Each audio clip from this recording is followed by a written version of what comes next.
السلام علیکم وعلیکم السلام. السلام علیکم ورحمۃ اللہ وبرکاتہ. وعلیکم السلام ورحمۃ اللہ وبرکاتہ. ناظرین، اس کے پہلے کہ آج کی تقریر کی ابتدا ہو، آپ حضرات دوبارہ سے صرف یاد دہانی کے طور پر یہ عرض کر دوں کہ آپ حضرات اپنے سوالات دا اسٹرانگ گروپ کے واٹس ایپ نمبر جو ہے +91 8070151412 اس نمبر پر آپ اپنے سوالات بھیجتے رہیں تاکہ تقریر کے بعد انشاءاللہ مولانا موصوف ان سوالات کے جواب دے سکیں. محمد وآل محمد صلوات اللہم صلی علی محمد وآل محمد وعجل فرجهم ولعن اعداءهم. اعوذ باللہ من الشیطان اللعین الرجیم. بسم اللہ الرحمن الرحیم. الحمد للہ رب العالمین وصلی اللہ علی سیدنا و مولانا ابی القاسم محمد اللہم صلی علی محمد وآل محمد وآلہ الطیبین الطاہرین المعصومین المنتجبین. بهم نتولى ومن أعدائهم نتبرأ إلى الله تعالى من الآن إلى قيام يوم الدين. قال الله تعالى في كتابه المجيد بسم الله الرحمن الرحيم إن هذا القرآن يهدي للتي هي أقوم. حاضرین و ناظرین و سامعین و حضار ذوی الاحترام، اہل علم، اہل فضل، صاحبان ولایہ، اہل بیت علیہم الصلاۃ والسلام، سلام علیکم ورحمۃ اللہ وبرکاتہ. ماہ مبارک رمضان میں آپ کی عبادات اور طاعات قبول بارگاہ حق تعالی ہو اور اللہ تعالیٰ آپ کو حیات طولانی عنایت فرمائے اور ہم سب ایک ساتھ مل کر نصرت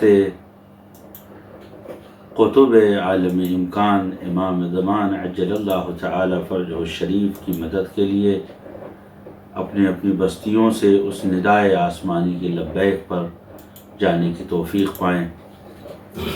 یہ موضوع قرآن کی صیانت سے اس کا تعلق ہے. اس موضوع کا تعلق قرآن کی قداست سے ہے. اس موضوع کا تعلق آنے والی ان تمام نسلوں کے لیے اپنے اندر ایک دائرہ سوال چھوڑتا ہے کہ قرآن مجید جو آسمانی کتاب تھی اور اللہ تعالیٰ نے اپنے نبی کو دیا تھا، جس آیت کی تلاوت میں نے کی ہے، ان ھذا القرآن یہدی للتی ہی اقوم. یہ قرآن، اس کے آنے کا مقصد ہی یہی ہے کہ یہ اقوم یعنی درست ترین اور پاک ترین اور صحیح ترین راستے کی جانب یعنی صراط مستقیم کی جانب ہدایت کرنے والی کتاب. ان ھذا القرآن.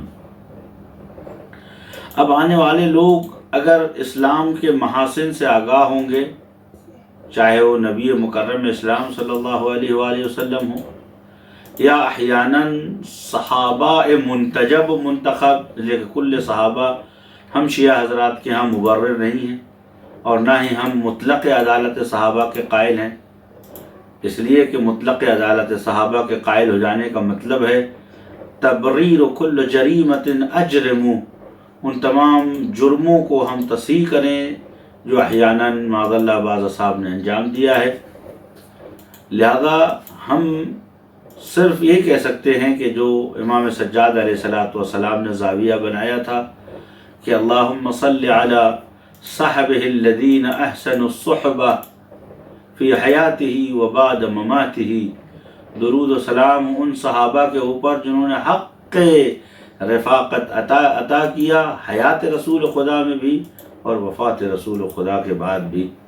حیات رسول خدا میں فی حروب ہی وفی ابتلاء ہی، اپنی جنگوں کے درمیان کتنے لوگ ثابت قدم رہے، کتنے فرار کیے، کتنوں نے رسول خدا کے خلاف عمل کیا، ان کے ان کے دستورات کو ٹھکرایا وغیرہ وغیرہ من المعاصی۔ اور بعد وفات رسول خوب واضح ہے کہ کن لوگوں نے کیا جرائم انجام دیے ہیں۔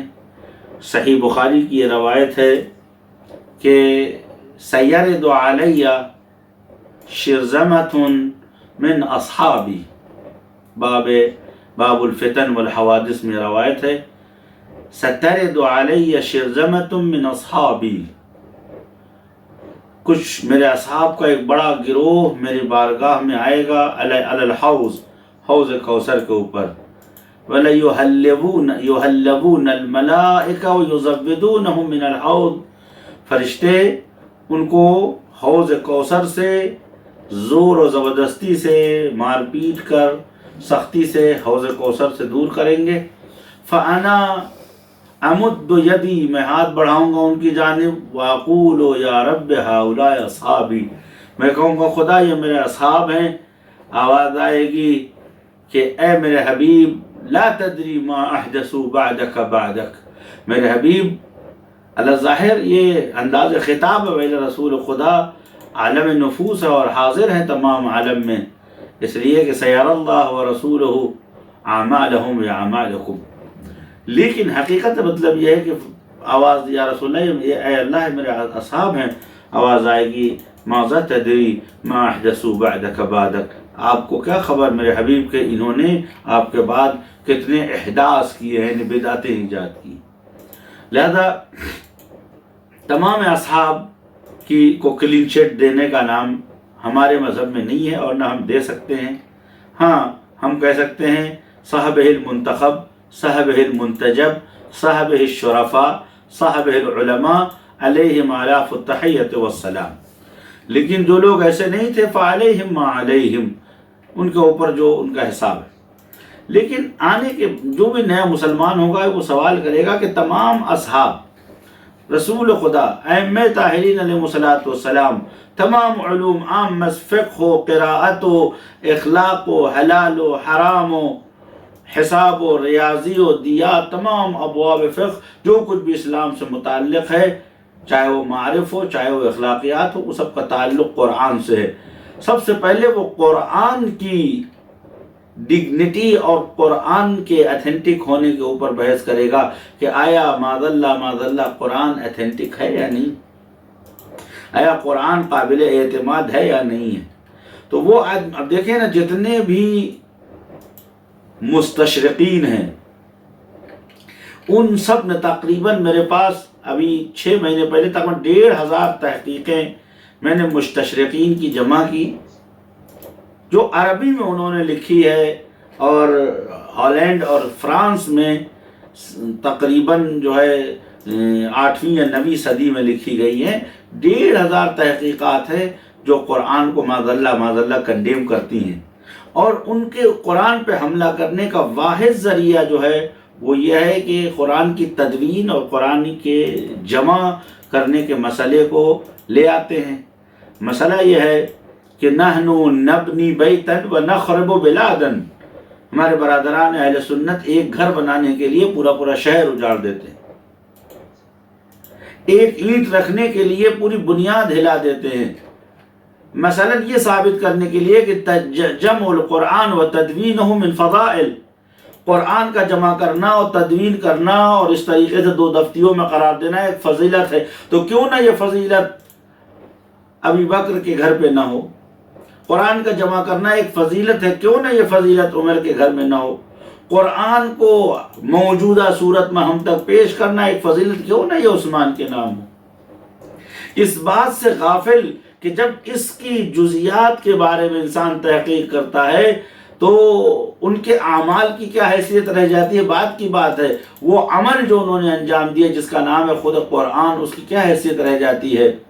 عمر ابن خطاب سے سیوطی نے الاتقان میں نقل کیا ہے، میں نے کل بھی عرض کیا تھا، گرچہ یہ موضوع کم سے کم 10 جلسے چاہیے عزیزان کی اس پر سیر حاصل بحث ہو، لہذا میں مختصر 40-45 منٹ کے اندر صرف اور صرف عناوین بیان کیے جاتے ہیں، بحث نہیں کی جا سکتی ہے۔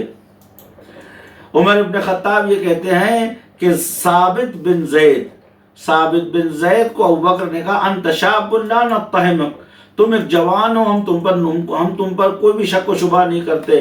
سوال یہ ہے کہ اما کان فی الاصحاب موجودا رجال والشرفاء والعلماء والفضلاء، کیا اصحاب رسول خدا میں مرد میدان موجود نہیں تھے کہ 18-19 سال کے بچے کو آپ نے قرآن جمع کرنے کو دے دیا؟ اما کان فیہم علی سلام اللہ علیہ، اما کان فیہم عبداللہ ابن مسعود، اما کان فیہم عمار، اما کان فیہم سلمان، اما کان فیہم ابو ذر رضوان اللہ تعالی علیہم، اما کان فیہم عباس، اما کان فیہم عبداللہ ابن عباس، کیا ان کے درمیان علی نہیں تھے، عباس علیہ السلام، عباس رضوان اللہ تعالی علیہ نہیں تھے، حضرت سلمان نہیں تھے، ابو ذر نہیں تھے، مقداد نہیں تھے؟ کیا ان کے پاس زید ابن ارقم موجود نہیں تھے؟ کیا ان کے پاس ام سلمہ اور ابی سلمہ موجود نہیں تھے؟ جابر ابن عبداللہ انصاری موجود نہیں تھے؟ فضلاء اصحاب کو نگلیکٹ کیا گیا ایک بچے کے حوالے میں جمع قرآن کی ذمہ داری دی، الیس ہی موہن علی الاسلام وغیرہ۔ کیا یہ اسلام کے لیے توہین کا سبب نہیں ہے؟ اس کو آپ فضیلت سمجھتے ہو؟ اس کے بعد یہ زید بن ثابت ہے کون؟ ہم کیوں ان تمام مسائل پہ انگلی اٹھاتے کہ یہ قرآن ان کے بس کی بات نہیں جمع کرنا؟ زید بن ثابت ہوا من رجال التی حملوا وهجموا علی بیت فاطمہ الزہرا سلام اللہ علیہا، یہ انہی آدمیوں میں سے ہے جس نے فاطمہ زہرا سلام اللہ علیہا کے گھر پہ حملہ کیا ہے۔ یہ زید بن ثابت بن شماس بن قیس انصاری وہی ہے کہ جس نے ثقیفہ بن ساعدہ میں انصاریوں کی طرف سب سے پہلے بیعت ابو بکر انجام دی، اور یہی زید بن ثابت ہے کہ جس نے مشورہ دیا قتل امیر المومنین علیہ الصلوۃ والسلام کا۔ مرحوم شیخ صدوق بھی بیان کرتے ہیں، صاحب نابی المعدد بھی بیان کرتے ہیں کہ انہوں نے کہا تم قرآن لے آؤ، انہوں نے کہا اگر علی اپنا قرآن پیش کر دیں گے فما بقی علی ولعملی قیمہ، تو انہوں نے کہا فمل ہی لا کا نقتلہم، اس کو قتل کر۔ خالد بن ولید سے کہا کہ نماز کے بیچ میں علی کو قتل کر دینا جب علی علیہ السلام حاضر ہوں گے۔ امیر المومنین علیہ السلام نماز میں حاضر نہیں ہوتے تھے صحابہ کے، اس لیے کہ امیر المومنین اگر کھڑے ہو جائیں گے تو سب کی نمازیں باطل ہو جائیں گی، مگر ہمیں نہیں معلوم ہے، ہم سے کہا جاتا ہے کہ زیارت کرنے جاؤ تو امام علیہ السلام کو استدبار نہ کرو، اپنی پشت امام کے آگے نہ کرو، پیچھے نہ کرو کہ تمہاری نماز باطل ہو جائے گی۔ اس دن عمدن امیر المومنین علیہ السلام لحکم اللہ گئے تھے کہ دیکھیں ان میں کتنا دم ہے، وہ پہنچے، اس کے بعد یہ فیصلہ تھا بہت دیر تک، کہتے ہیں خفنا حتی طلوع الشمس وخفنا القضاء، ہم کو یہ لگا کہ کہیں سورج نہ نکل جائے، کہیں قضا نہ ہو جائے نماز۔ اس کے بعد ابن ابی قحافہ نے کہا کہ یا خالد بن عبد الرحمن، خالد بن ولید لا تفعل ما امرتک، السلام علیکم ورحمۃ اللہ وبرکاتہ۔ کہتے فاخذ امیر المومنین تلابیبہ، ماذا امرکا وماذا نہیہ، کس چیز کو اس نے حکم دیا تھا اور کس چیز کو اس نے تمہیں روکا تھا؟ تو اس نے کہا کہ بقتلک او تقتلنی، تو مجھے قتل کر دیتا؟ اس نے کہا ای واللہ۔ فاخذ بتلابیبہ ورجع علی الارض، اور زمین پہ قاعدے کا گھسا دیا اور اس کی چیخ نکل پڑی۔ اس کے بعد ابن خطاب آیا، اس کو بھی پٹخ کے زمین پہ مارا۔ اس کے بعد قیس بن ثابت بن شماس انصاری، اسے بھی زمین پہ دے مارا۔ لوگ سمجھ گئے تو ابوبکر نے کہا یا علی علیک بحق ھذا صاحب القبر وهو رحیم ورحم بنا۔ امیر المومنین علیہ السلام نے ہاتھ ہٹا لیا، اس لیے کہ جب رسول کا نام آ گیا تو حضرت علی علیہ السلام، یہ قضایا اس زید بن ثابت کیا حیثیت ہے اس کی کہ اس کو ہم جامع قرآن جانیں؟ لیکن بہرحال زید عمر کہتے ہیں کہ زید بن ثابت نے یہ قانون بنایا کہ ہر آدمی قرآن کی آیات لے کے آئے اور ہر آیت کے ساتھ جو ہے 2 گواہ لے کے آئے۔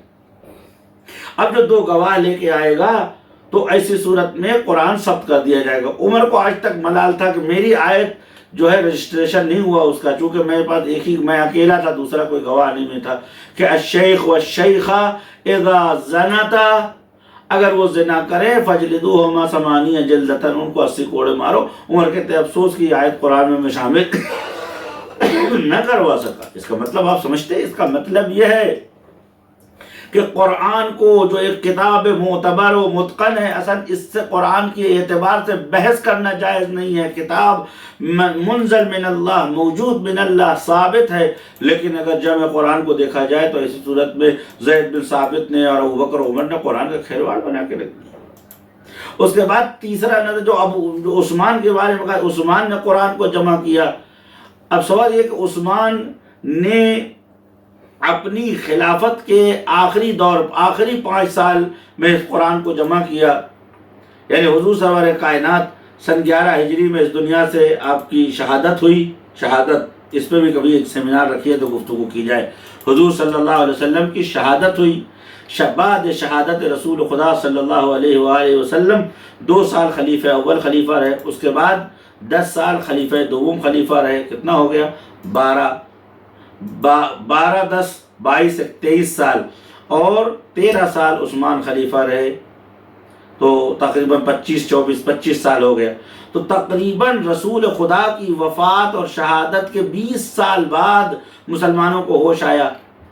کہتے ہیں کہ سالم حذیفہ رضوان اللہ تعالی علیہ وہ جنگ آذربائیجان کو وہاں سے آئے تو دیکھا کہ لوگ الگ الگ قرآن پڑھ رہے ہیں۔ کہا ادرک یا خلیفۃ رسول اللہ امت رسول اللہ قبل ان یحلقوا وقبل ان یحرفوا کتابہم، جلدی کرو۔ بہرحال انہوں نے قرآن کو جمع کیا، جمع کرنے کے بعد ایک گروہ قرار دیا گیا، جو کل میں نے عرض کیا تھا، جس میں 3 قریشی تھے، 3 انصاری تھے۔ ان 3 قریشیوں میں ایک آدمی قابل قبول تھا، وہ تھا ابیہ بن کعب، جو آل محمد کے شاگردوں میں سے تھا، اور 12 آدمیوں میں سے تھا جنہوں نے ابوبکر کے خلاف احتجاج کیا، اور امیر المومنین فرماتا انت سید القراء فی الامہ، تو امت رسول خدا میں سید القراء ہو۔ وہ ایک آدمی قاعدے کا تھا۔ اب ایک الگ بات ہے کہ جو عثمان نے قرآن جمع نہیں کیا، توحید المصاحف کیا، اصحاب کے مصحفوں کو لے لیا، لینے کے بعد اب ان کو جلا دیا یا ان کو دفن کر دیا۔ یہ تاریخ حقیقتاً جلایا بھی ہے اور ان کو گرم پانی میں ڈبویا بھی ہے۔ اب یہ اس جریمے کی سزا کون معین کرے گا؟ ظاہر سی بات ہے کہ جب پیاب ہے کوتوال تو ڈر کاہے کا۔ تو اب جب خود خلیفہ یہ کام کر رہا ہے تو دوسرے آدمی کیا کر سکتے ہیں؟ یہ تو خود خلیفہ سے پوچھنا چاہیے تھا کہ کیوں تم نے جلا دیا؟ اس کو محفوظ کر کے رکھ دیتے قرآن کے اسناد کے عنوان سے، جلانے کی کیا ضرورت تھی؟ وہ اس لیے کہ عبداللہ بن مسعود کے پاس خود حفصہ کا قرآن انہوں نے جلا دیا، خود عائشہ کا قرآن انہوں نے جلا دیا۔ خود عائشہ یہ کہے کہ نہیں اقتلوا النعصل انہ غیر سنت رسول اللہ وما غیر کفنہ وما غیر جسمہ وما غیر لباسہ، ابھی آپ کا لباس میلا نہیں ہوا، فلاں نے دین کو بدل کے رکھ دیا ہے، الی آخر غیر ذالک تفصیل الطول۔ لیکن عثمان کے زمانے میں توحید ان مصحفوں کو لے لیا گیا، ایک مصحف کی کتابت کی گئی جس کو کہ نسخہ برداری کی گئی۔ حقیقت یہ تھی کہ وہ نسخہ وہی نسخہ تھا جو رسول خدا صلی اللہ علیہ وآلہ وسلم نے علی ابن ابی طالب علیہ السلام کے ذریعے سے تیار کروایا تھا، اور دوبارہ امیر المومنین نے جو تیار کیا اس کی تفصیل میں ابھی عرض کرتا ہوں تھوڑا سا۔ تیار کروایا تھا اور اسی قرآن کے مطابق کئی لوگوں نے ختم قرآن کیا ہے۔ عبداللہ ابن عباس نے ختم قرآن کیا، ابیہ نے ختم قرآن کیا ہے، عمار یاسر نے ختم قرآن کیا ہے۔ اسی طریقے سے ثابت بن زید کہتے ہیں میں نے بھی ختم قرآن کیا، وغیرہ وغیرہ من اصحاب رسول اللہ موجودون کثیر، کہ انہوں نے جو ہے ختم قرآن کیا ہے۔ اور رسول اللہ فرمایا انی تارک فیکم الثقلین کتاب توحید المصاحف، مصاحف ایک سیاسی مسئلہ تھا۔ وہ یہ چاہتے تھے کہ قرآن کے حواشی کو ختم کر دیا جائے، اصحاب کی لکھی ہوئی حدیثوں کو ختم کر دیا جائے، تاکہ قرآن، کیونکہ عمر ابن خطاب نے جب اپنے نمائندوں کو بھیجا، صاحب عقد الفرید جواہر الاقدین میں یہ لکھتے ہیں کہ ابو عمر نے جب اپنے گورنروں کو بھیجا تو عمر بن خطاب ان کو بھیجنے کے لیے بدرقے کے لیے شہر سے باہر آئے۔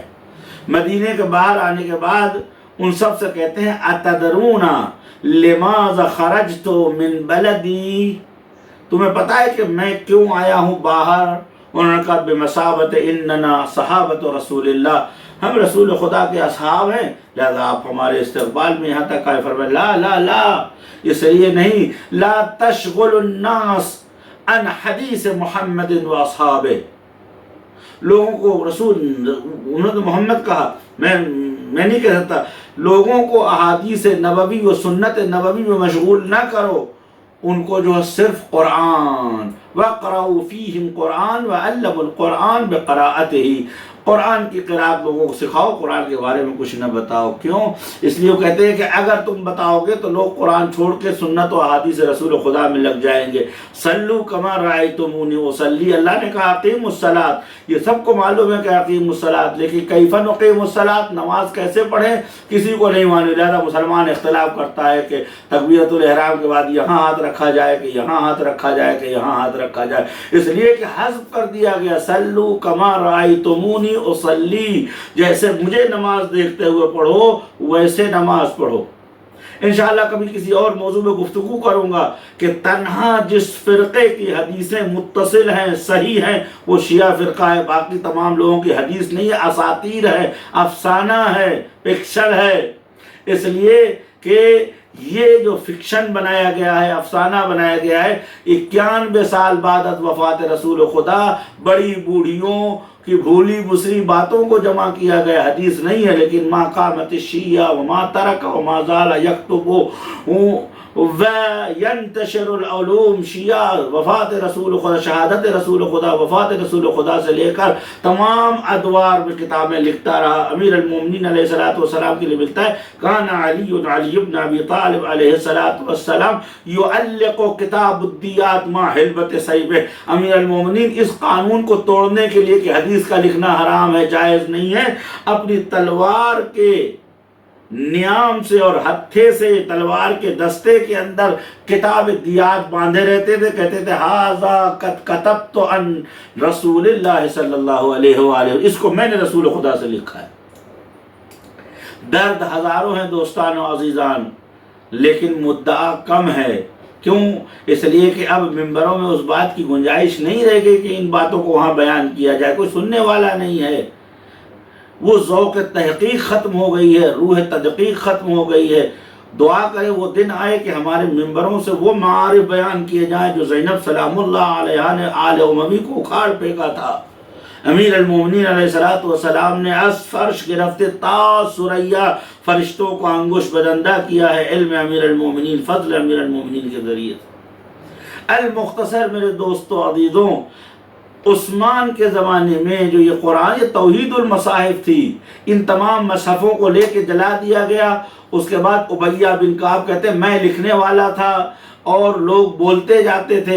اس کے بعد ابیہ بن کعب کہتے ہیں کنت اعرض علی علی علیہ السلام فی اللیل الی تمام، میں جو لکھتا تھا اسے مولا علی کے سامنے پیش کرتا تھا۔ امیر المومنین اگر واو ہٹ جاتا تھا تو واو لکھواتے تھے، الف رہ جاتا تھا تو الف لکھواتے تھے۔ امیر المومنین سامنے نہیں آئے، لیکن اس مصحف کو تیار کرنے میں علی علیہ السلام، حتیٰ وہ مصحف جس کا کام جمع نہیں تھا، صرف ایک مصحف بنایا گیا تھا تاکہ اصحاب کا مصحف ان سے لے لیا جائے، اس میں بھی علی کے بغیر کچھ نہیں ہو سکتا تھا۔ خود امیر المومنین فرماتے ہیں کان عثمان یشاورنی، عثمان مجھ سے مشاورہ کرتا تھا اور مراجعہ کرتے تھے لوگ میرے پاس۔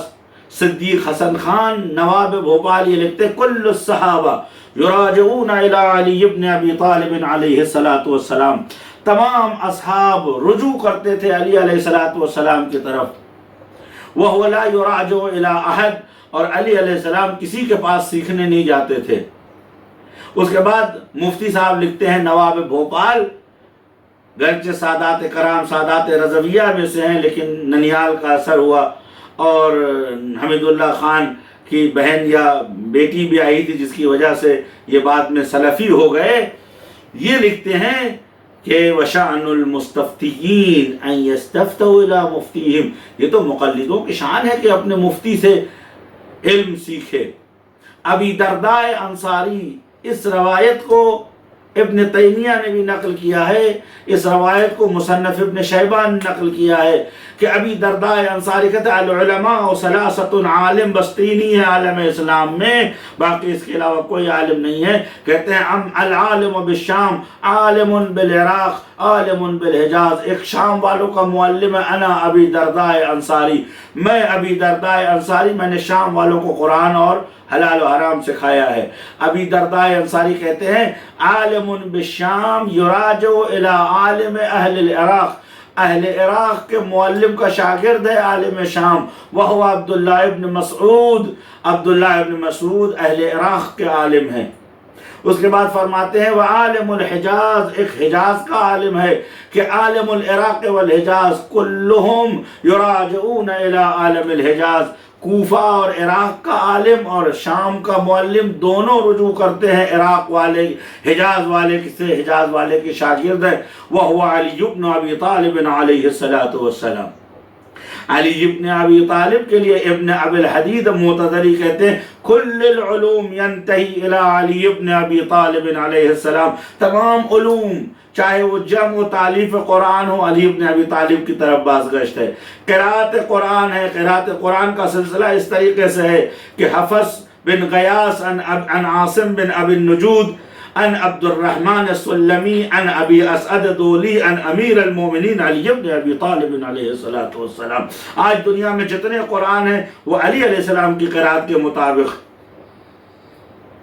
قراءت کے علاوہ علم لغت امیر المومنین، علم تفسیر امیر المومنین، علم حلال و حرام امیر المومنین۔ ابن ابی الحدید کہتا ہے کہ الفقہاء الاربع کل عیال لعلی علیہ السلام، لماذا ان مالک یقول سألوا عن المالک انا لک هذا العلم، تمہارے پاس علم کہاں سے آیا کا؟ من اختلاف دار جعفر ابن محمد صادق، جعفر صادق علیہ السلام کی ڈیوڑی پر ہم آتے جاتے رہے، اعظم عالم ہو گئے۔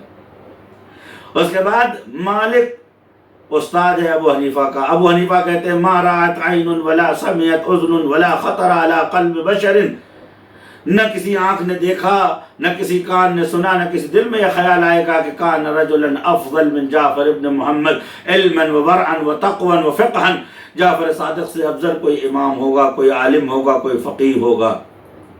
احمد ابن حنبل شاگرد ہے مالک کے، احمد ابن حنبل شاگرد ہے، اساتذہ شاگردان ابو حنیفہ کے، اور امام شافعی تو کھلم کھلا کہتے ہیں کہ مات الشافعی ولم یدری علی ربہ ام اللہ ربہ، مجھے نہیں معلوم اس کا مطلب کیا ہے، وہ شافعی جواب دیں گے۔ کبھی کہتے ہیں علی حبہ جنہ قسیم النار والجنہ وصی المصطفیٰ حقا، تو یہ شافعی تمام لوگ امیر المومنین کے در پہ سجدہ کر رہے ہیں، جتنے بھی صوفیہ ہیں وہ سب کے سب امیر المومنین علیہ السلام کے در پہ سجدہ۔ صوفیوں کا سلسلہ ابھی مدینہ محمدی سے لے کر ابن عربی اور بایزید بسطامی پر منتہی ہوتا۔ بایزید بسطامی کے لیے فخر الدین عمر ابن بحر رازی صاحب تفسیر کبیر احیاء العلوم میں لکھتے ہیں کہ ما کان جلالتہ فی القوم، یعنی بایزید بسطامی گرچہ مسلمانوں میں بڑا عظیم تھا، کان سقاء لدار جعفر ابن محمد صادق، جعفر صادق کے دروازے پہ ڈیوڑی پہ کھڑے ہو کے پانی پلایا کرتا تھا۔ لہذا تمام علوم کا انتہا امیر المومنین علی ابن ابی طالب علیہ السلام پہ ہوا ہے۔ بس جمع قرآن تنہا امیر المومنین علیہ السلام نے کیا۔ ہاں یہ درست ہے کہ عمر کے زمانے میں یہ کاوش ہوئی کہ صاحب وہ نسخہ جو رسول خدا صلی اللہ علیہ وسلم نے کیا تھا وہ نسخہ، اس نسخے سے کاپی برداری ہو سکے۔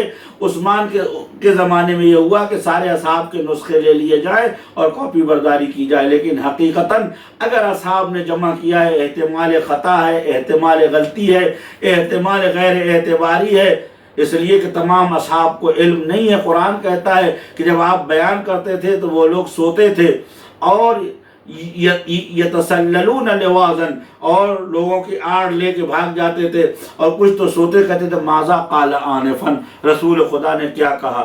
لیکن امیر المومنین فرماتے تھے لیا رسول اللہ دخلتن، میرے پاس رسول خدا کے پاس دو انٹری تھی، ایک وہ کہ جو دن بھر میں رسول خدا کے ساتھ رہتا تھا، وَهُوَ يَتَكَلَّمُنِي وَهُوَ يَقُولُ وَيُبَيِّنُنِي وَيُعَلِّمُنِي، مجھے سکھاتے تھے، بتاتے تھے، اس کے بعد میں پوچھتا تھا تو وہ جواب دیتے رہتے تھے، جب وہ چپ ہو جاتے تھے تو میں سوال کرتا تھا۔ اس کے بعد رات میں کان علی دخلۃ لا يدخل احد غیری، میرے علاوہ کوئی رسول کے پاس نہیں ہوتا تھا، اور گھنٹوں میں رسول خدا کے پاس جب وہ علمنی الفا وانی قد تألفت من الالف الفا، حضور نے ایک نقطہ اگر مجھے سکھایا تو میں نے اسے ایک نقطے کو 1000 نقطے میں تبدیل کر دیا۔ عمر کہتے ہیں لولا عمر لہلک، لولا علی لہلک عمر۔ تمام علماء کہتے ہیں علی عالم الناس، افضل الناس، اقرا الناس، علی عالم الناس بالقرآن و سنت رسول اللہ صلی اللہ علیہ وآلہ وسلم۔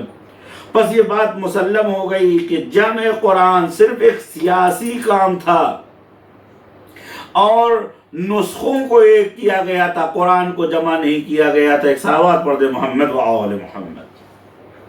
اب میں اپنی بات کو اس طرح تکمیل کروں کہ تاریخ اسلام کا اولین مصحف ہے امیر المومنین علیہ السلام، مصحف یعنی قرآن، ایسا مصحف جس میں شک نہیں تھا، شبہ نہیں تھا، غلطی نہیں تھی، احتمال خطا نہیں تھا۔ 3 ایسا مصحف جو عصر نبی صلی اللہ علیہ وآلہ وسلم میں لکھا گیا تھا، اور لکھنے کا طریقہ یہ املا رسول خدا کا تھا، یعنی رسول خدا بولتے تھے، امیر المومنین علی بن ابی طالب علیہ السلام اس کی کتابت کرتے تھے۔ 4 مسئلہ یہ ہے کہ قرآن ترتیب نزول اور شان نزول و تعویل و تفسیر کے ساتھ یہ مصحف تھا، جس کے اندر مجمل کا بیان تھا، مفصل کا بیان تھا، آیات مطلق کا بیان تھا، مقید کا بیان تھا، آیات محکم کا بیان تھا، آیات متشابہ کا بیان تھا، ناسخ کا بیان تھا، منسوخ کا بیان تھا۔ لہذا تدوین کے اعتبار سے یہ قرآن شاہکار ہے۔ میں اپنی گفتگو کے درمیان ایک بات اور کہوں گا کہ امیر المومنین نے اس قرآن کو 2 بار جمع کیا۔ ایک بار دستور رسول خدا سے جمع کیا، جس کا تعلق جیسے قرآن حضور نے جہاں سورہ رکھوائی، جہاں آیت رکھوائی، اس کو ایسے ہی جیسے آج ہمارے ہاتھوں میں ہے جمع کر کے رسول خدا کے حوالے کر دیا۔ حضور سرور کائنات کہتے تھے ھذا القرآن انی تارک فیکم الثقلین۔ دوسری تدوین جو ہے امیر المومنین جو کی، وہ تعویل کے ساتھ کی۔ تعویل کا مطلب یہ ہوتا ہے کہ ہر وحی قرآن نہیں ہے، لیکن ہر قرآن وحی ہے۔ قرآنی وحی وہی ہے جو کتاب خدا ہے، لیکن اور بہت سے الہامات و وحی جو رسول خدا پر نازل ہوئے، جس کا تعلق قرآن سے تھا لیکن خود قرآن نہیں تھی، اور تفسیر قرآن سے اس کا تعلق، اس کو تعویل کہتے ہیں۔ امیر المومنین فرماتے ہیں کہ میں نے مصحف کو تمام مسلمانوں کو بلا کر احضروا، میں نے انہیں حاضر کیا اور وہ کتاب سامنے رکھی کہ کتاباً کملا مشتملا،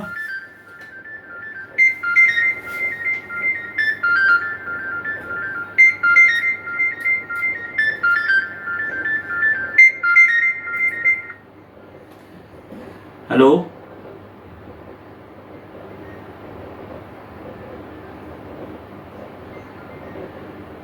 آپ کو کھڑا ہے کون کیا فون؟ جب میں نے کی تعویل کا تعلق جو تھا وہ تفسیر سے تھا، حلال سے تھا، حرام سے تھا۔ امیر المومنین کی جو دوسری تدوین ہے وہ تدوین خاص ہے، لیکن وہ تدوین جس کو جمع و تالیف قرآن کہتے ہیں وہ رسول خدا کے زمانے میں انجام دیا تھا۔ آپ دیکھیں امیر المومنین علیہ السلام ارشاد فرماتے ما نزلت آیت علی رسول اللہ صلی اللہ علیہ وآلہ وسلم الا اقرأنیہا، کوئی بھی آیت رسول اللہ پہ نازل نہیں مگر اسے رسول اللہ نے مجھے پڑھوایا، وَأَمْلَأَهَا عَلَيَّ، پڑھوانے کے بعد مجھے املا کرایا، لکھوایا، یعنی حرف بحرف لکھوایا، فَأَكْتُبْهَا بِخَطِّي، اور میں اسے لکھتا رہا اپنے ہاتھ سے، وَعَلَّمَنِي تَعْوِيلُهَا، رسول خدا نے ہر آیت کی تعویل یعنی حقیقت تفسیر بیان کی، وَتَفْسِيرُهَا، اور اس کی توضیح بیان کی، ناسخ کو بیان کیا، منسوخ کو بیان کیا، محکم کو بیان کیا، متشابہ۔ اس کے بعد فرماتے جب لکھوا چکے تب فرما وَدَّعَ اللَّهُ بِي، اور میرے لیے رسول خدا نے یہ دعا کی أَن يُعَلِّمَنِي فَهْمَهَا وَحِفْظَهَا فما نسیت آیتا من کتاب اللہ، اور دعا کی پالنے والے علی کے فہم میں اضافہ فرما، علی کی حفظ میں اضافہ فرما، کہ پہلے سے بھی علی صاحب فہم و حفظ تھے لیکن مزید بر ان کی ہمارے تصور سے باہر ہے۔ ولا علما املأہ علیہ، جو کچھ بھی رسول خدا نے مجھے املا کیا، بیان کیا، ان تمام چیزوں کو رسول نے دعا کی کہ میرے وجود میں محفوظ رہے۔ فکتبتہ منذ دعا لی ما دعا، اس کے بعد میں اسے فراموش نہیں کیا جب میرے پاس یہ ہے مکتب امیر المومنین علیہ السلام کی جمع شدہ قرآن کی خصوصیت۔ تفسیر قرآن جلد 16 حدیث نمبر 14۔ طلحہ بن عبداللہ نے امیر المومنین علیہ السلام سے زمانہ عثمان میں کہا کہ یا ابا الحسن ما یمنعک ان تخرج کتاب اللہ الی الناس، جو آپ کے پاس اللہ کی کتاب ہے نا، صحاب میں مشہور تھا علی جو آپ کے پاس کتاب خدا ہے وہ دیتے کیوں نہیں ہیں؟ آج لوگ پریشان ہیں۔ امیر المومنین نے جواب نہیں دیا، ایک دن طلحہ نے کہا کیوں میرا جواب نہیں دیتے ہیں، کیا میں کوئی بری بات کر رہا ہوں؟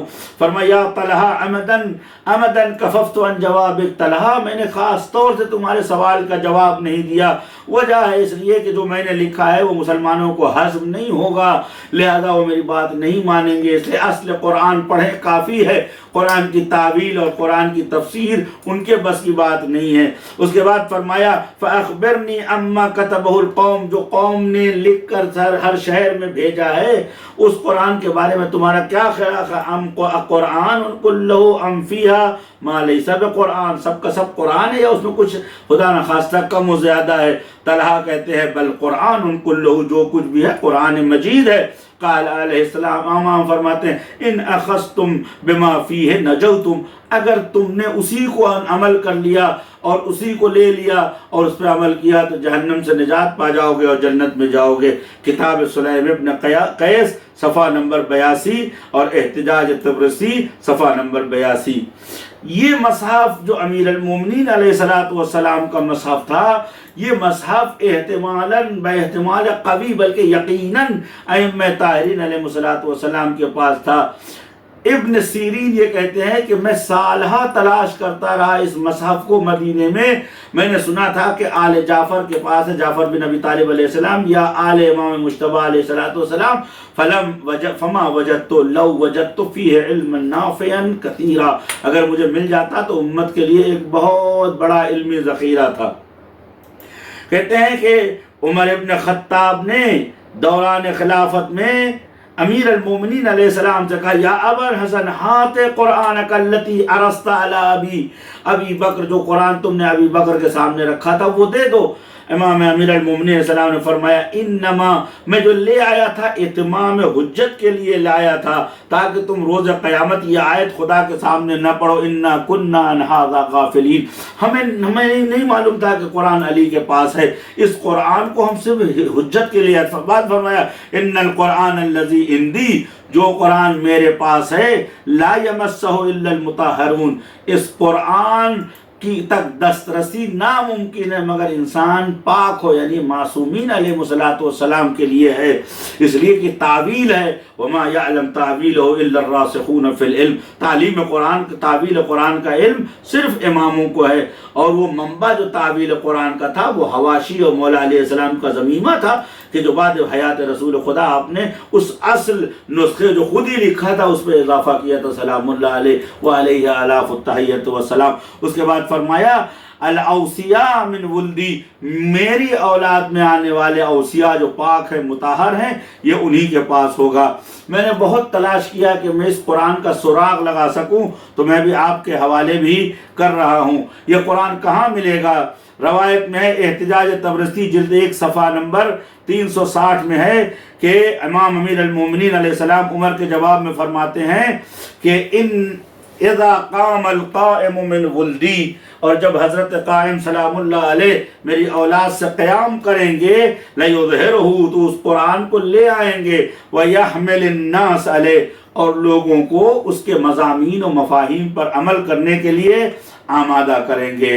پس حقیقت میں امیر المومنین نے 2 بار قرآن جمع کیا تھا، ایک بار تنزیل یعنی وہ آیات جو آج قرآن کے اندر موجود ہے، دوسری بار تعویل جس کا تعلق آسمان سے الہام سے احادیث نبی سے تھا، جو ہر آیت کے ذیل میں لکھی گئی تھی جیسے آج ضمیمہ یا تفسیر لکھی جاتی ہے۔ اس کے بعد امام محمد باقر علیہ السلام کی تائید یہ فرماتے ہیں ما احد من هذه الامہ جمع القرآن الا وصی محمد صلی اللہ علیہ وآلہ وسلم، اس امت میں اگر کوئی کہتا ہے قرآن جمع کیا وہ جھوٹا ہے، کسی نے جز علی علیہ السلام کے قرآن جمع نہیں کیا۔ تفسیر قمی جلد 2 صفحہ نمبر 451۔ دوسری حدیث میں امام محمد باقر علیہ السلام ارشاد فرماتے ہیں مدعا احد من الناس، اگر کسی نے دعویٰ کیا کہ انہو جمع القرآن، اس نے قرآن کو ویسے ہی جمع کیا ہے کما انزل اللہ، جیسے اللہ نے نازل کیا، الا کذبا، وہ جھوٹا ہے. ما جمعہ و حفظہ، قرآن کو کسی نے جمع نہیں کیا، حفظ نہیں کیا.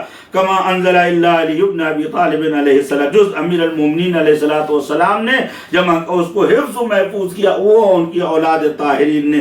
بصائر الدرجات صفحہ نمبر 103 میں علی علیہ السلام فرماتے لو سنیت لی الوسادہ، اپنے مصحف کی تعریف کرتے لو سنیت لی الوسادہ، اگر میرے لیے تکیہ بچھا دیا جائے، مسند علم لگا دی جائے، تو لا اخرجت لهم مصحفا کتبتہ، میں ان کے سامنے وہ مصحف، وہ قرآن نکالوں گا کہ جس کو میں نے لکھا ہے، وَأَمْلَأَهُ عَلَيَّ رسول اللہ، اور رسول خدا نے اس کا املا میرے اوپر بولا ہے، میں اس قرآن کو لکھوں گا، آپ کے سامنے پیش کروں گا. مناقب آل ابی طالب جلد 2 صفحہ نمبر 41. سید محسن امین آیان الشیعہ میں احتجاج طبرسی و دیگر اصول 16 سے نقل کر کے کہتے ہیں کہ فرماتے ہیں کہ ان علی بن رباح ان النبی امر علی علیہ السلام بتالیف القرآن فالفہ، رسول خدا نے حکم دیا اور علی علیہ السلام نے اس کو لکھا، جمع کیا. پس امیر المومنین نے پہلی بار بھی جمع کیا، امیر المومنین نے دوسری بار بھی جمع کیا.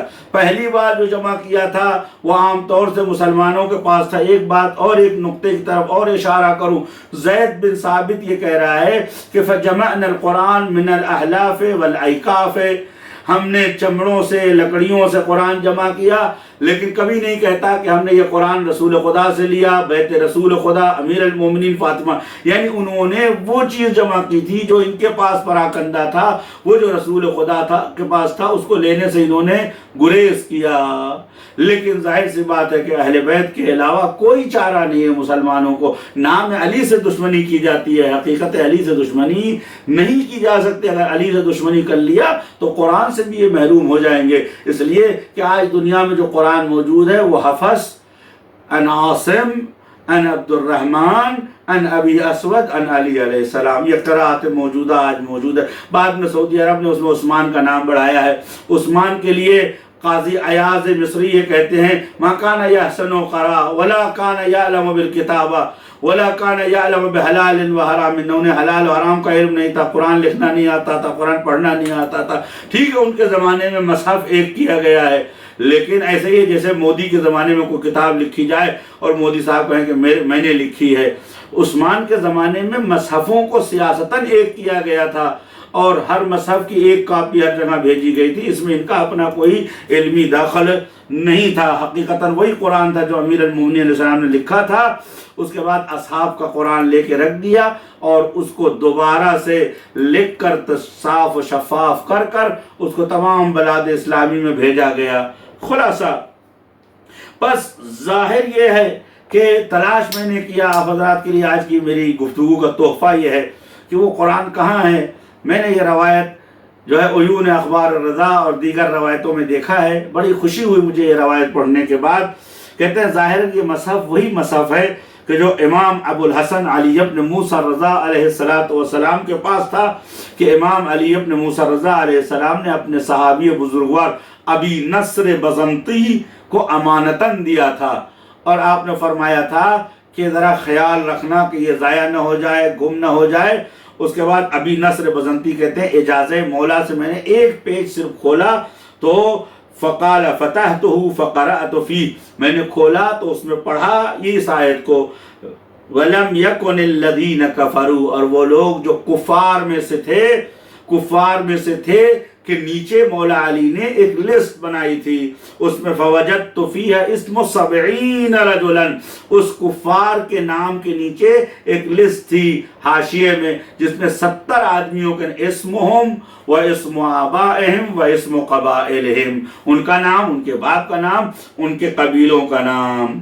اب ظاہر سی بات ہے کہ جب امیر المومنین نے قرآن کو جمع کرنے کے بعد علم قرآن کو اس قرآن کے صفحات کے آس پاس ارد گرد یا الگ الگ صفحات میں جمع کرنے کے بعد ضمیمہ کر دیا، تو یہ بتائیے علی کا قرآن خلیفہ کے کس کام کا تھا؟ لہذا انہوں نے علی علیہ السلام کے قرآن کو نہیں لیا. پھر بھی اسی قرآن کو ہر زمانے میں طلب کرنے کے بعد معمل عمل قرار دیا گیا۔ بس امیر المومنین علیہ الصلوۃ والسلام احتجاج طبرسی میں فرماتے ہیں لقد احضر الکتاب، ان کے سامنے پیش کر دی گئی وہ کتاب کے کاملا مشتملا علی التنزیل، جو تنزیل کے اوپر مشتمل تھی۔ خلاصہ بحث یہ ہے میرے دوستو عزیزوں کہ بڑے شوق سے سن رہا تھا زمانہ، ہم ہی سو گئے داستاں کہتے کہتے، ابھی نہ موضوع مکمل ہوا نہ گفتگو اپنے اشباع کو پہنچی۔ بس اتنا ہی سمجھ لیجئے کہ قرآن میں امیر المومنین کے علاوہ کسی کا شیئر اور حصہ نہیں ہے۔ جائی کے فروغ آفتاب ولایت دمد، چراغ سبکبال چکند، بس چکند، جہاں سورج نکلتا ہے وہاں نقلی شمعوں کی کوئی گنجائش نہیں ہے۔ صحابہ شاگرد ہیں، استاد کے آگے نالائق جاتا ہے، لائق نہیں جاتا ہے۔ علی استاد الاساتذہ ہیں۔ آخر دعوانا الحمدللہ رب العالمین۔ اللهم صل على محمد وآل محمد۔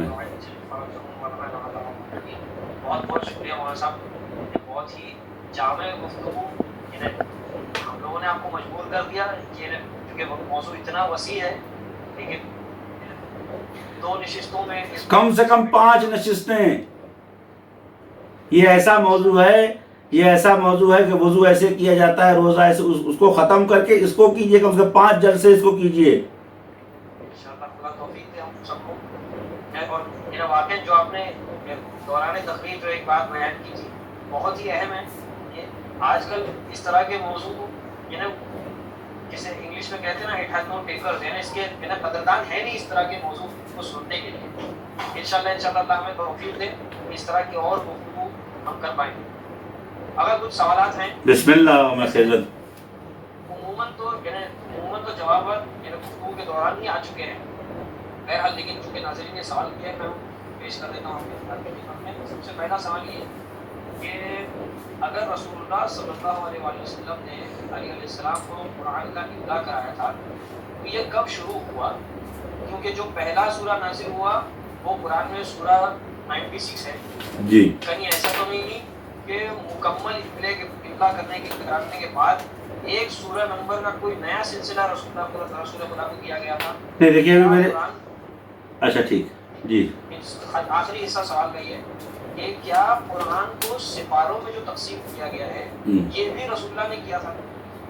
ایسا ہے کہ قرآن میں جو اجزاء کا تصور ہے وہ صرف اور صرف قراءت کے لیے قرار دیا گیا ہے، جز، رکوع، ٹھیک ہے، لیکن جو قرآن مدون ہے وہ اس کا تعلق صرف رقم تعداد سور سے ہے۔ اور آپ دیکھیں مولا علی نے ابتدا بیان کیا، فرمایا ما نزلت آیت علی رسول اللہ، ایک بھی آیت نازل نہیں ہوتی تھی الا واقرأنیہا، سب کو پڑھاتے تھے، اس کے بعد خاص طور سے مجھے گھر میں بلا کے بٹھا کے اس کی سنقرئک فلا تنسا، خدا ان کو پڑھاتا تھا، یہ ان کو پڑھاتے تھے۔ اقرأنیہا، مجھے پڑھواتے تھے کہ علی قراءتہ ہکذا، اس کے بعد ثم املاہ علیہ، اس کے بعد مجھے اسی نشست میں لکھاتے تھے، اکتب بخطی واعرض علی رسول اللہ، تو میں اس کے بعد رسول خدا کے سامنے اس کو پیش کرتا تھا۔ آیت نازل ہوتی تھی، امیر المومن لکھتے تھے۔ تفصیل اس کی یہ ہے کہ جب بھی کوئی آیت نازل ہوتی تھی تو اصحاب یہ کہتے تھے، ہم سمجھتے تھے کہ سورہ کیسے ختم ہوا کیسے شروع ہوا۔ جب بسم اللہ ہوتا تھا اور دوسرا بسم اللہ جب تک نہیں آ جاتا تھا تب تک ہم سورہ کے ختم ہونے ہم سمجھتے تھے کہ سورہ ادامہ ہے، جاری ہے سورہ۔ امیر المومنین فرماتے تھے، رسول اللہ فرماتے تھے بدأ ھذا السورہ وختم ھذا السورہ، ابتدا و انتہاء سورہ کو بھی رسول خدا بیان فرماتے تھے۔ اس کے بعد یہ بھی بیان فرماتے تھے کہ اس میں سے 4 آیتیں جو مکی ہیں اس کو فلاں مدنی سورہ میں لکھو، یعنی اصلاً دست بشر اس قرآن میں معمول نہیں ہے، اس لیے کہ قرآن کی ترتیب بھی معجزہ ہے۔ کیا آپ فرض کرتے ہیں زید بن ثابت کی اوقات ہے کہ معجزہ جیسی ترتیب لکھ دیں؟ یا مثلا عبداللہ ابن زبیر کی اوقات ہے کہ ایک سطر میں ایسا فٹنگ کر دیں کہ وہ معجزہ ہو جائے؟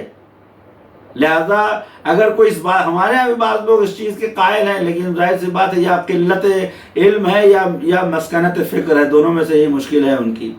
لیکن جو سورہ نازل ہوتا تھا رسول خدا اس کا املا کرواتے تھے، اور بعد از آیے اکمال کوئی اور سورہ نازل نہیں ہوا.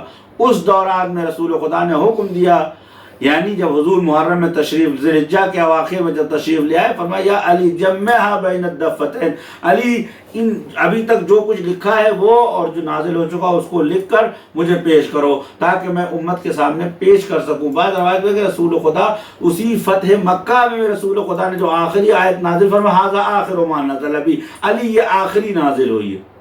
یہ اصل امت بہت ہی ناکارہ امت ہے. رسول اللہ نے فرمایا ان العلم وحشی قیدوہ بالکتابہ، علم وحشی ہے، اس کو لکھو والا وہ تم سے بھاگ جائے گا.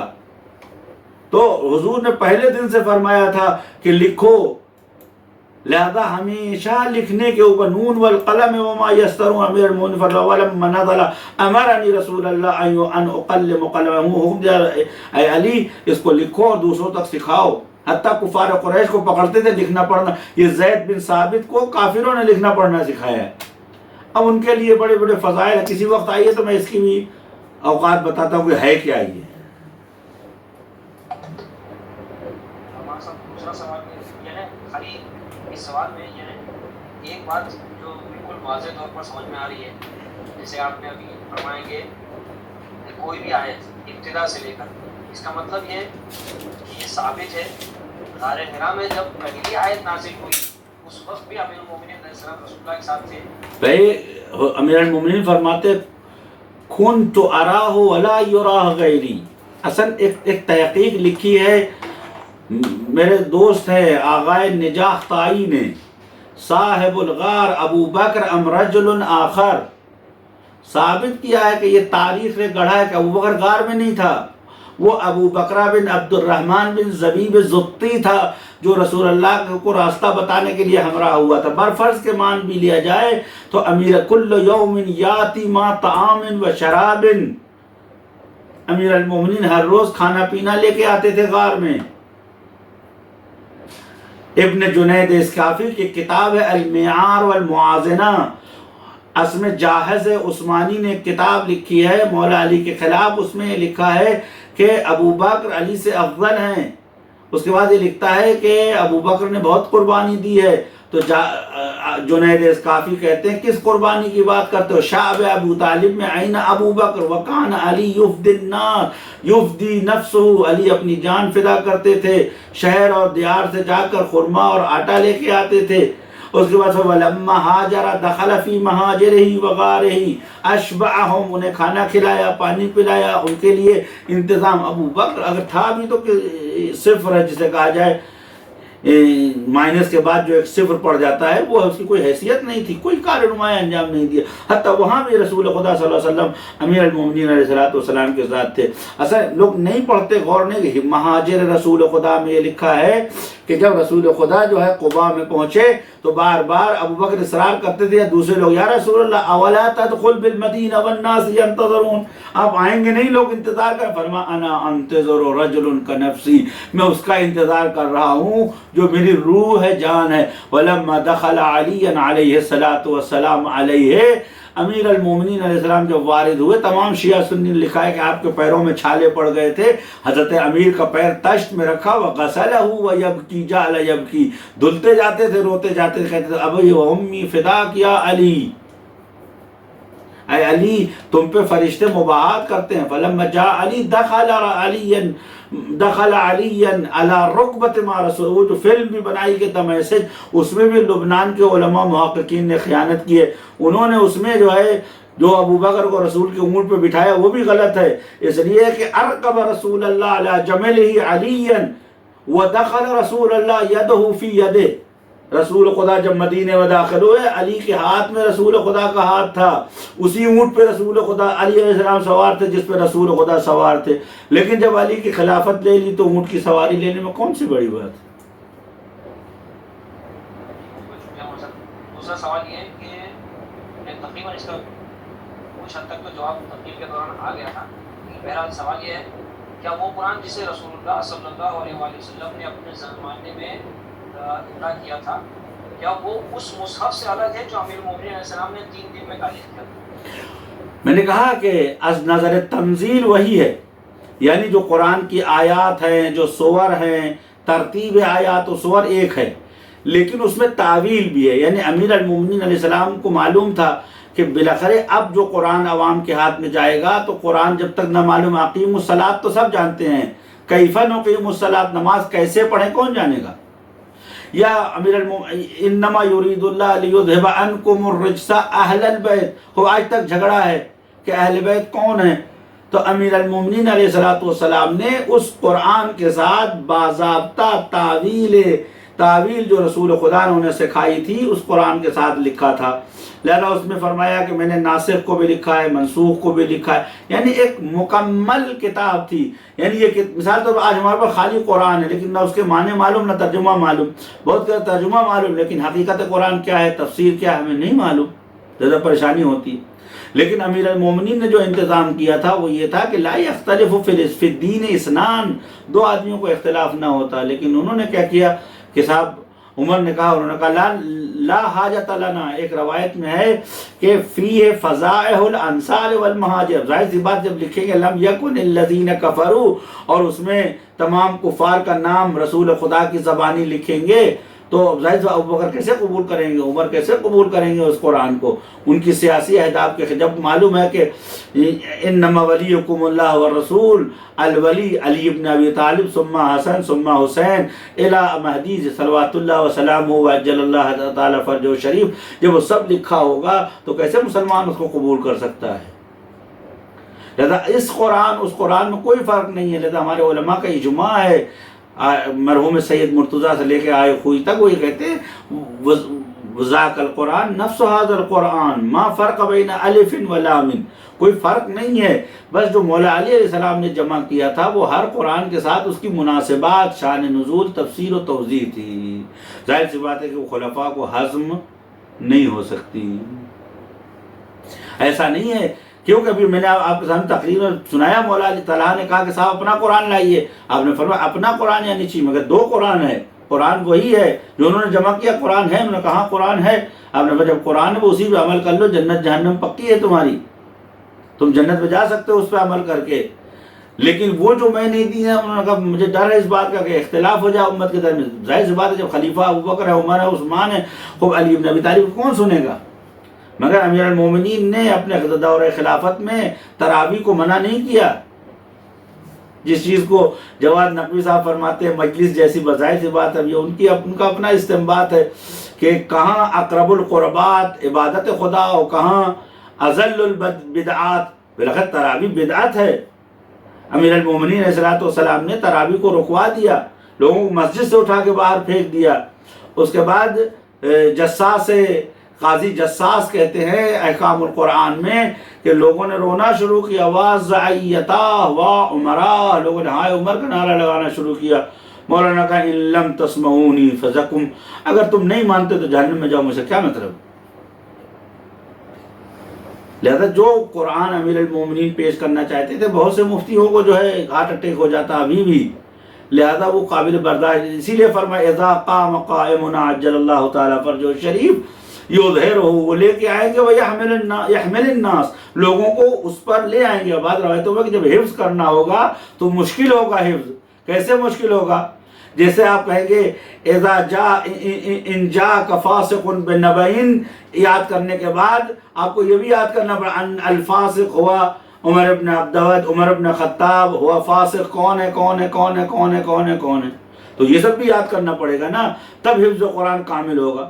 لہذا امام صاحب فرماتے ہیں کہ اس وقت قرآن کا حفظ کرنا آسان نہیں ہوگا، اس لیے کہ کچھ کینے کی بنیاد پہ حلق سے نیچے نہیں لے جا پائیں گے، کچھ بالاخره کثرت اسماء اور کثرت احوا کی بنیاد پہ اس کو ہضم نہیں کر پائیں گے.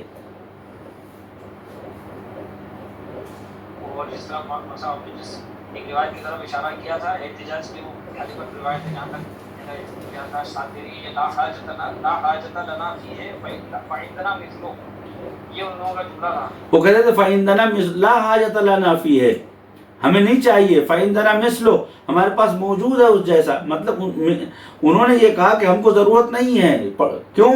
وَلَمَّا فَتَحَهَا فَرَاهَا فَضَائِحُ الْأَنصَارِ وَالْمُهَاجِرِينَ. جیسے ہی کھولا اتفاق سے کہتے ہیں نا کہ ولید نے استخارے کے لیے قرآن کھولا تو اس میں نکلا لعنت اللہ علی الکاذبین. تو اس نے قرآن کو دیوار پہ رکھ کے اس پہ تیر چلوا دی اور کہا جا کے اپنے خدا سے کہنا مزقنی الولید، ولید نے مجھے پھاڑا. تو جیسے ہی خلیفہ اول نے قرآن کھولا وہ آیت نکلی جس کے اندر مہاجرین و انصار کا افتضاح امیر المومنین نے قرآن کے ذیل میں لکھا تھا. پڑھتے ہی ظاہر سی بات ہے کہتے ہیں نا سر مناتے ہی اولے پڑ گئے. اب جیسے ہی اس نے دیکھا انہوں نے کہا لا حاجت لنا فیہا، ہمیں یہ نہیں چاہیے. ظاہر سی بات ہے کہ بھائی ان کا ہدف یہ تھا، یہ جو من حدیث کو نقل کرنے اور لکھنے کا جو سلسلہ منع کیا تھا ابوبکر عمر نے، اسی لیے کہ لوگ سنت رسول خدا پیش کرتے تھے. مولا علی نے کیا کہا تھا حضرت ابن عباس سے کہ لا تحاجہم بالقرآن، قرآن کے لفظ سے ان کے سامنے خوارج کے سامنے دلیل نہ لانا.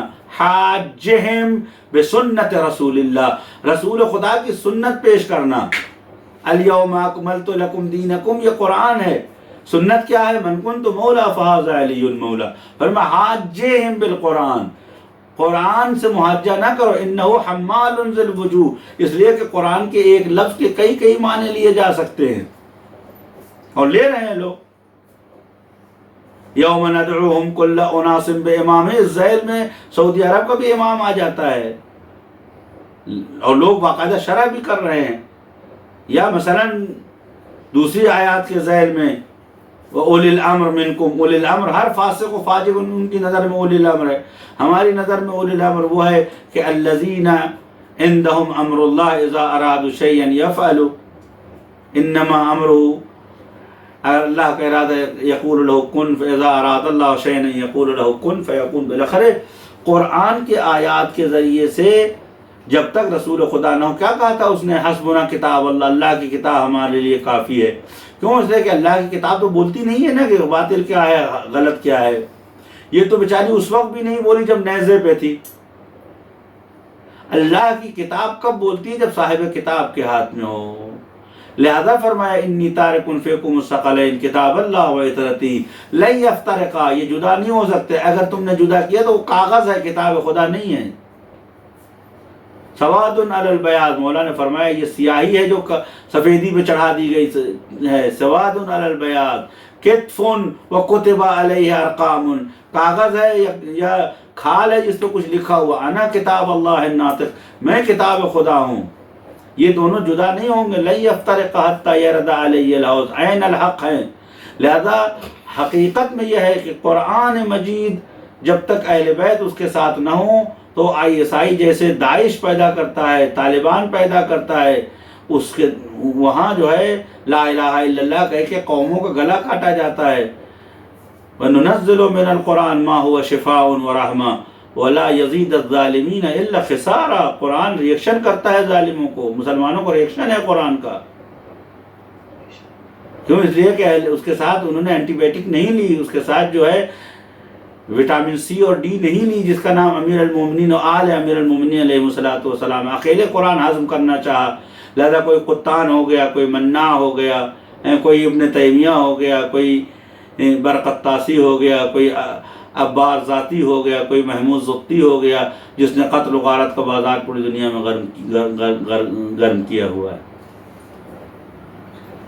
بہت بہت شکریہ مولانا صاحب. خواہش میں آگا ممنون. معذرت خستہ کیا آپ کو، تھکایا آپ کو؟ نہیں مولانا صاحب، دراصل اتنی دلچسپ ہے جیسے آپ نے کہا 5، ہمارے خیال میں 5 نشستیں بھی کم پڑی گی اس کی. ارے میں نے ڈر کے 5 کہی سرکار، 2 میں نے ڈر کے 5 کہی ہے، 2 میں.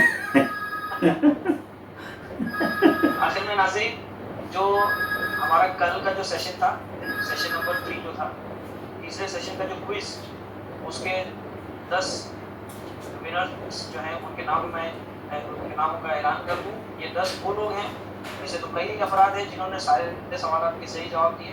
یہ 10 وہ افراد ہیں جنہوں نے سب سے پہلے سارے سوالات کے صحیح جواب دیے اور اتفاق سے یہ سب ممبئی سے. اللهم ارزقني شفاعة الحسين يوم الورود وثبتني قدم صدق عندك مع الحسين وأصحاب الحسين الذين بذلوا وهجهم دون الحسين عليه السلام.